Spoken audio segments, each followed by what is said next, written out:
ಎಲ್ರಿಗೂ ನಮಸ್ಕಾರ ಪ್ರಿಯ ವೀಕ್ಷಕರೇ, ನನ್ನ ಗುರು ಪರಂಪರೆ ಯೂಟ್ಯೂಬ್ ಚಾನಲ್ಗೆ ಸ್ವಾಗತ.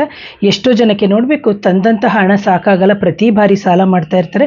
ಅಂತಹ ಸಂದರ್ಭದಲ್ಲಿ ನೀವು ಪ್ರತಿ ಮಂಗಳವಾರ ಮಾಡುವಂಥ ಪರಿಹಾರ, ನೀವು ಏನು ಮಾಡಬೇಕು ಅಂತಂದರೆ, ಮಂಗಳವಾರ ನೀವು ಒಂದು ಬೆಂಕಿಯ ಪೊಟ್ಟಣವನ್ನು ಸ್ವಲ್ಪ ಹೆಸರು ಬೇಳೆಯ ಜೊತೆಗೆ ತಪ್ಪಿದರೆ ನಾವೇನು ಹೇಳ್ತೀವಿ ತೊಗರಿ ಬೇಳೆ ಅಂತ ಏನಿದೆ, ಆ ತೊಗರಿ ಬೇಳೆಯ ಜೊತೆಗೆ ಯಾರಿಗಾದರೂ ದಾನವಾಗಿ ನೀವು ಕೊಡಬೇಕು. ಆನಂತರ ನೀವೇನು ಮಾಡಬೇಕು, ಆಂಜನೇಯನ ದೇವಸ್ಥಾನಕ್ಕೆ ಹೋಗಬೇಕು. ಆ ದೇವಸ್ಥಾನಕ್ಕೆ ಹೋಗಬೇಕಾದ್ರೆ ಕೆಂಪು ವಸ್ತ್ರವನ್ನು ತಗೊಂಡು ಹೋಗಬೇಕು. ಜೊತೆಗೆ ಕೇಸರಿ ಬಣ್ಣದ ಒಂದು ಸಿಹಿಯನ್ನು ಹೋಗಬೇಕು.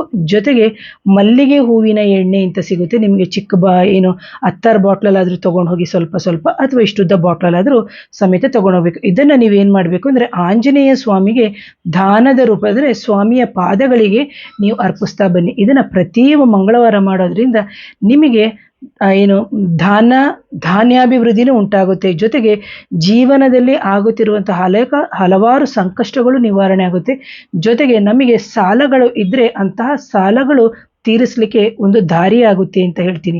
ಹಾಗೆಯೇ ಯಾವುದೇ ರೀತಿಯ ತಡೆಯಾಗುತ್ತಿರುವಂತಹ ಕೆಲಸಗಳಿಗೂ ಸಮೇತ ಒಂದು ಅಭಿವೃದ್ಧಿ ಆಗುತ್ತೆ, ಅಥವಾ ತಡೆಯಾಗುತ್ತಿರುವಂಥ ಕೆಲಸಗಳು ಸಮೇತ ನಡೆಯುತ್ತೆ ಅಂತ ಹೇಳ್ತೀನಿ. ಪ್ರಿಯ ವೀಕ್ಷಕರೇ, ಯಾರಾದರೂ ನನ್ನ ಚಾನಲ್ನ ಮೊದಲನೇ ಬಾರಿಗೆ ನೋಡ್ತಿದ್ರೆ ದಯವಿಟ್ಟು ಚಾನಲ್ನ ಸಬ್ಸ್ಕ್ರೈಬ್ ಮಾಡಿ, ಲೈಕ್ ಮಾಡಿ, ಶೇರ್ ಮಾಡಿ, ಕಮೆಂಟ್ ಮಾಡಿ. Thank you. ನಮಸ್ತೆ.